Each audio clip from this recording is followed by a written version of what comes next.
अपशकुन होऊन बी यो ठोकळा कस काय गेला शिकाया पुनच ठाव. तायसाब बरोबर पाडली का नाही मी शिडी? काय झालं सांगा की त्या मास्तरीडीचं डोसकं फुटलं का नाही? नाही नाही बरं राहू द्या.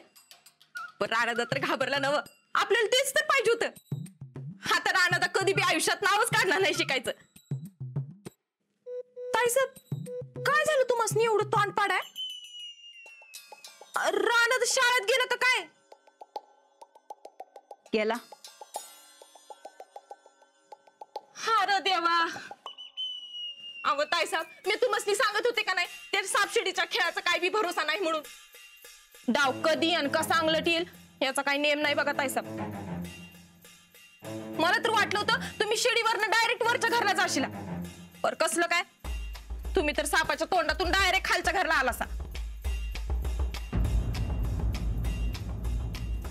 मला तर वाटलं होतं ते मास्तरीडीचं डोसकं फुटल, पर ते फुटायचं सोडून तुमचं नशीबच फुटकय. आता तुमचं नशीबच फुटकय त्याला म्यान तुम्ही तर काय करणार? चंदा शिडी अडवली खरी त्या ठोकळ्यानं, पण आम्ही त्याच्या डोसक्यात जो भुंगा सोडलाय त्याचं काय? कसलं भुंगा? तो ठोकळा जर शिकला तर त्या मास्तरडीच्या जीवाचं काय तर बरं वाईट होणार हे आम्ही त्याच्या डोसक्यात एकदम पक्क बसवलंय बघ. आणि आता जाता जाता शिडीचा दाखला मिळालाच का नाही त्याला?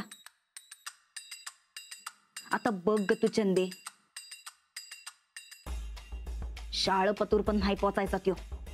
अहो ताईसाब एवढंच भ्या त्या राणादाच्या मनात तुम्ही बसवलंसा तर राणादा घराबाहेर गेलाच कसा? ते मास्तरडी ग लई चालाक आहे बघती.